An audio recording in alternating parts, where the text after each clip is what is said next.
Hello everyone and welcome back to another video. Today I'm going to talk a little bit about the modern education system and its problems fundamentally. So to begin with, it seems that the guiding principle behind modern education, behind the American education system at least, is pragmatism. Pragmatism being just teaching kids what works, not teaching them principles, teaching them specific things to memorize and how to do different tasks, how to do different techniques. And this is a major problem because it doesn't teach people how to think. It doesn't teach people how to solve problems. It gives people these sort of direct answers to certain short-term problems, but doesn't allow them to actually understand the underlying concepts. So, the main problem is that it's extremely based in pragmatism. Anyone who has experienced the American public school system understands this.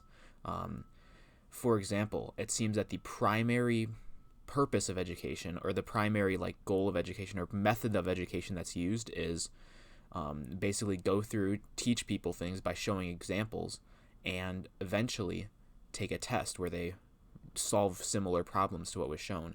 Now this is not a good idea because basically what happens is when you're teaching somebody, they don't necessarily teach the concepts, the principles behind the things. They'll teach you these specific formulas, and they say memorize these formulas, and regurgitate them on the test.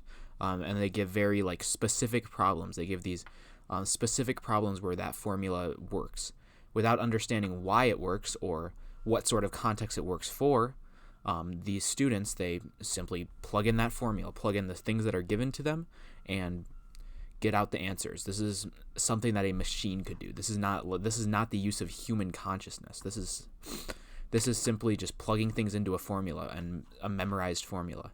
I guess this also would have to do with why people are so afraid of machines taking our jobs, because in schools they teach us as if we're machines. They just plug in they plug in all this information. They just plug in these formulas to memorize, and they don't actually teach the concepts behind it. They don't teach how those formulas are derived. The people who do well in school, though, are the people who can understand the concepts behind these things, who understand how these formulas are derived, where everything comes from, so that on a test they can just come up with these formulas on their own and know exactly how to apply them correctly. While a lot of people, they simply memorize the formula, and then they'll forget something important, and they'll get something wrong. This leads to a lot of mistakes on exams. This leads to a lot of problems.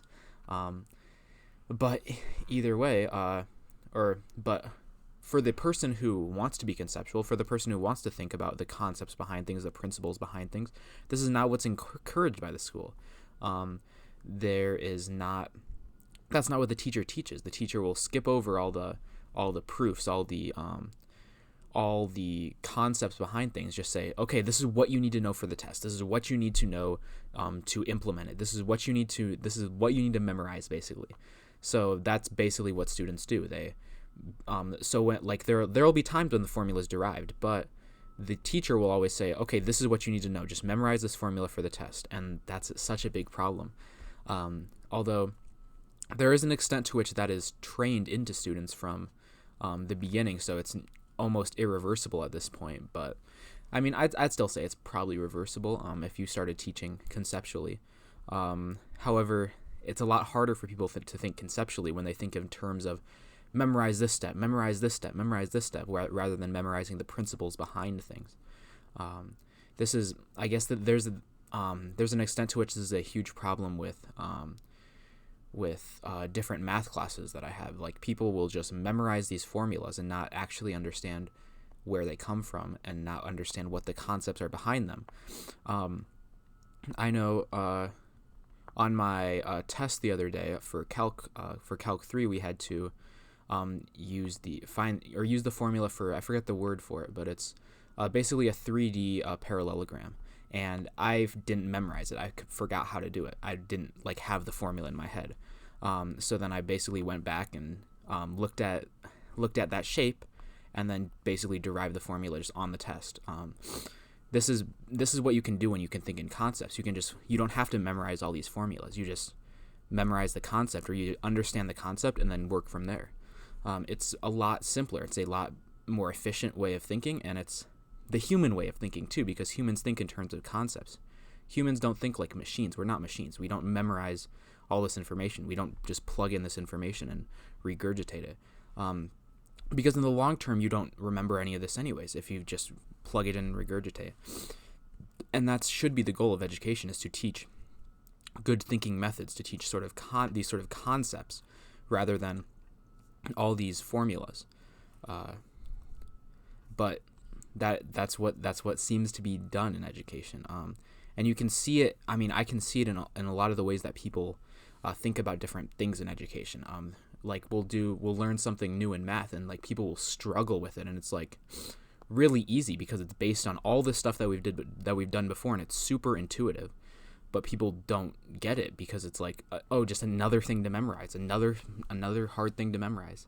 But no, it's based on all these other things, and it makes a lot of sense when you think of it in those terms. When you understand the concepts behind these things, it makes a lot of sense, and it becomes extremely easy. And you don't have to memorize anything. I don't know if I usually don't memorize stuff. I rarely have memorized anything in college so far. I guess there has been stuff for like Spanish, memorizing words, but I mean those still is like just forming concepts basically. But high school there was a lot of aside from math, I guess there's a lot of problems with things like the way that history is taught as well. History is kind of taught where they just give you this long list of causes of a specific event, or they'll give you all these random events, and they don't really show how it's connected. That's not what people pay attention to in history, and it makes sense. It makes sense how a lot of people, why a lot of people have like such weird views of history, where they don't actually pay attention to the essentials, where they think that knowing history means memorizing a whole bunch of historical events. No, that's not what history is about. History is about understanding the trends, understanding the ideas of the times, understanding all those sort of things. That's how you actually get an understanding of history, when you look at the big picture. I'm not someone who knows a bunch of specific events from history. That's not something I've ever been good at or interested in, but I got really high scores on all my history tests in high school. I did extremely well in history. And one of my teachers said, "Oh, yeah, you don't seem to know any of these like specific events from history, but like you know these general principles, and that's why you do so well." And that makes a lot of sense. But that's not how people are taught. When you think in terms of broad principles, you can think a lot more efficiently. You can think a lot better, and you don't have to memorize things. But when you're taught to memorize things from the day you're born, from the day you start education, you will never learn things.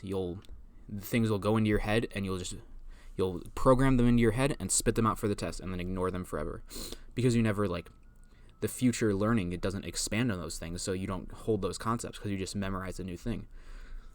Like in math, for example, if you just memorize each specific concept, like let's say you have like algebra, you have algebra, and then you have on top of that you basically have calculus. Calculus is basically based off of algebra. But if you just take algebra and calculus separate and just memorize all the algebra concepts, regurgitate them for the test, and then forget them, and then you go to calculus, memorize all the calculus concepts, regurgitate them, and forget them, you don't see the interconnectedness between those two classes. And I guess that's a general problem as well. Like, people don't interconnect all their classes. They don't connect all these things together. But that's extremely important to do. You want to, because that helps you actually retain knowledge. That helps you actually understand reality and understand concepts. Humans are not robots. Humans are not machines that can just store all of this information in memorized form. You don't program humans' minds. You have to form concepts and integrate things together. And when you do that, you think a lot more clearly, and it's a lot easier to be successful in school. But that's not the way that we're taught today. It goes against everything that we're taught. But yeah, I think that's all I have to say for today. Thank you all for watching, and I hope to see you all in the next video. Peace.